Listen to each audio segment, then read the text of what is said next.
Hello, my name's Ian Seeger from Pilot Career News. On the 6th and 7th of November, we held our very first virtual edition of Pilot Careers Live. We streamed over 30 different seminars with 60 speakers. There were 2 days packed full of great information. Of course, we recorded everything, and you're about to watch one of the videos from the event. Before you do, I just want to thank our sponsors, Bose, Alsim, Entro, and of course Poolies. Without them and without the exhibitors, it wouldn't be possible. The exhibitor pages are still live, so feel free to head on over there, go to www.pilotcareerslive.com and click through to the exhibitors. There's loads of information, loads of downloads, all sorts of great stuff there for you. Anyway, enjoy the video, and if you find it useful, really appreciate it if you click subscribe on our YouTube channel. Thank you. Bye-bye.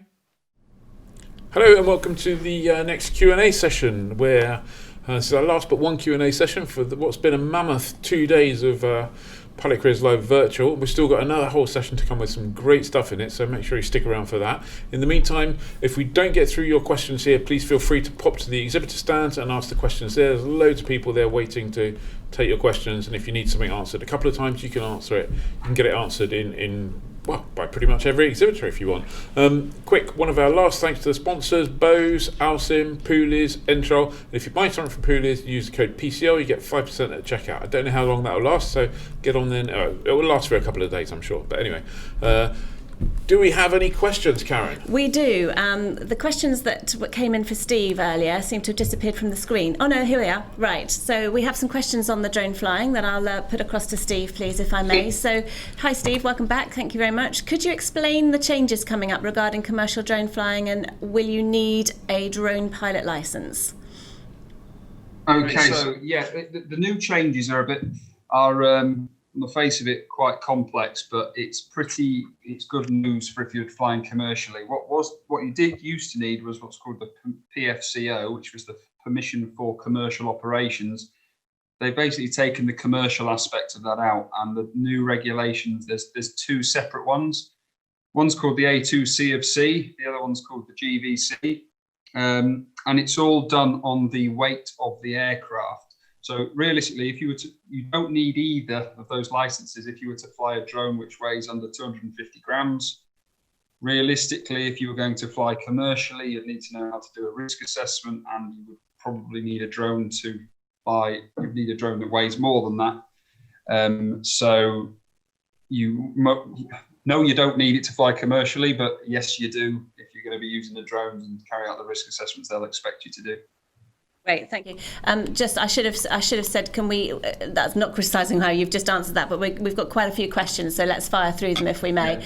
So the next one for you, Steve, is how long does a commercial drone pilot course take, and how much does it cost? Okay, so the first one, the A2CFC, is just a 1-day course, and it's £199, and the GVC one is a 3-day course, and it's £799.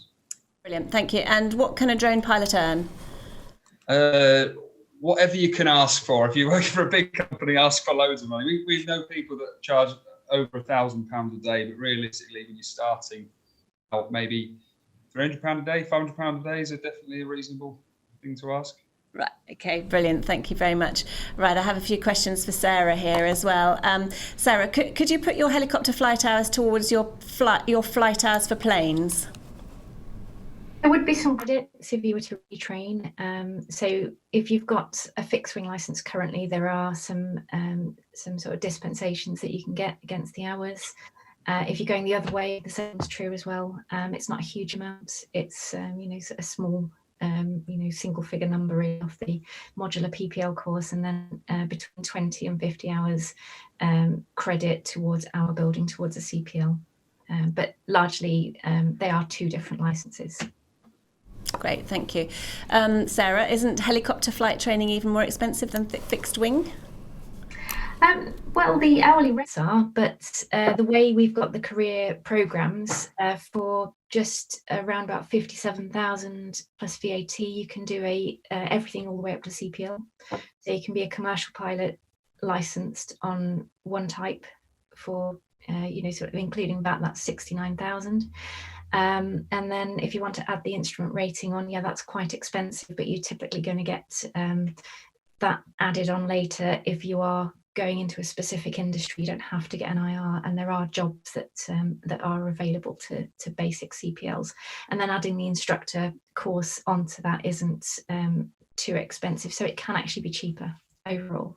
It's because the operator, which I probably didn't mention in the presentation, but the operator, if you're going offshore or into a big operation where there's a heavy type, the cost of that could be somewhere between 60 and 100,000 pounds, but the operator pays for that. Okay, Traditionally. Thanks. I think this is probably one for Rod coming up now. How about the people who are halfway through training? Should we pause our training for now, or should we continue? Our advice to our students at the moment in that situation is carry on, but don't do your CPLIR and your APS MCC until the job market picks up. Presumably, if it's a modular course, if it's an integrated course, then you need to continue, I presume. Yeah. You have your choice over it, yes. Yeah. Does completing your PPL stand you in a better place to get onto a training course? It's from Alice. Onto a training course. So presumably Alice is talking about getting onto an integrated training course. No, it doesn't. Sometimes you won't be credited with your hours done on the PPL if you're applying for an integrated course. It's at the discretion of the ATO. So some ATOs will allow a credit, others don't. Okay, thank you. I'm going to let Ian read this question out because I want him to do a little accent with it, a little impersonation with it. Hello. Do you have to be a policeman to be a police pilot? And please reply only once. No, you don't. You don't need to be a policeman to be a police pilot. Generally, they're not police. They're not police trained at all. So kind of hello, wasn't it? Hello. What was it? Got him. Brilliant, thanks. Another one here for Sarah. Are helicopter ATPLs the same as fixed wing? Or Rod, whoever wants to answer that one. They are slightly different. There are different exams. Some of them are common, but 7 of the 14 subjects are helicopter specific.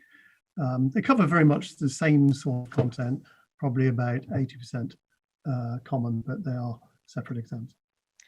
Right, this question could start a debate, I think, couldn't it? This next one coming up. Yeah. So this one is for Steve and for Sarah. Will helicopters be replaced by drones? Stands back and watches.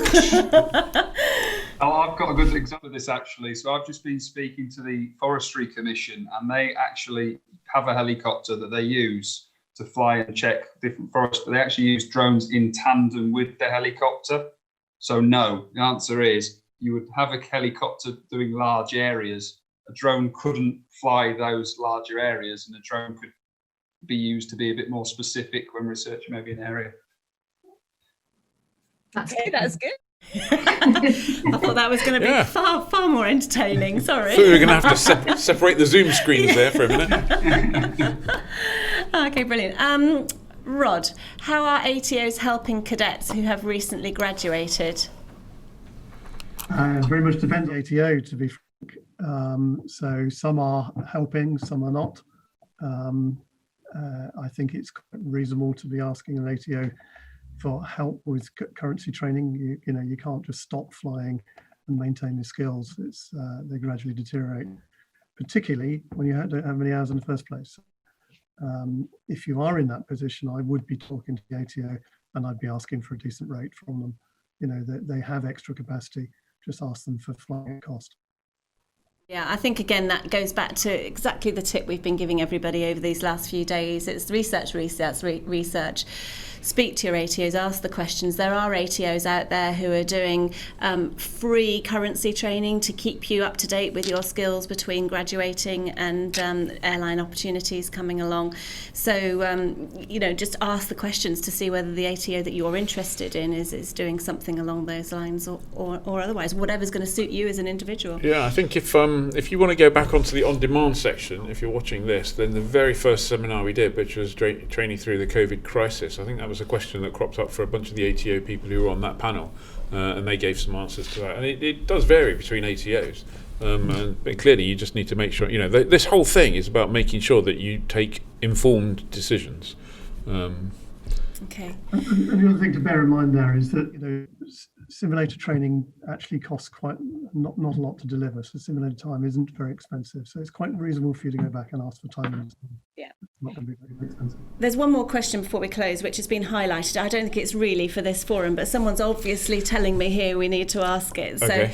So is it ever worth paying for a type rating, e.g. a 737 yourself, when then approach an airline? Would that put you in a better position?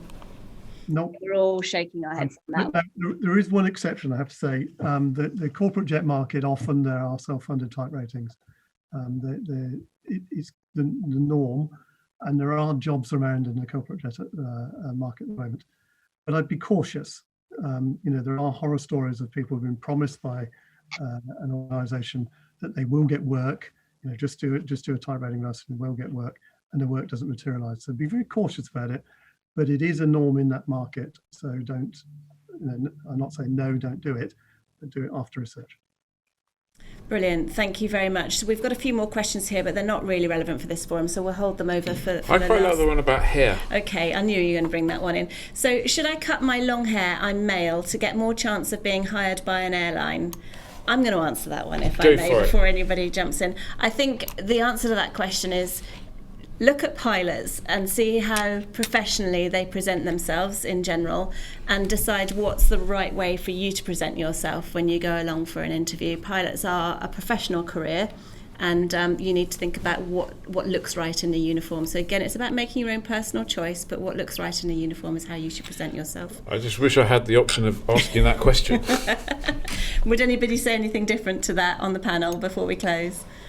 No, I think it's good advice. We used to joke that if you go to EasyJet headquarters wearing a tie, they'd snip it off as you walked in. But if you notice when you're flying with EasyJet crews, the pilots are all dressed like terrorists. Very smartly. Long hair. Very smartly. Thank you very much, guys. Really appreciate your time this afternoon, and thanks for staying on to join the Q&A panel.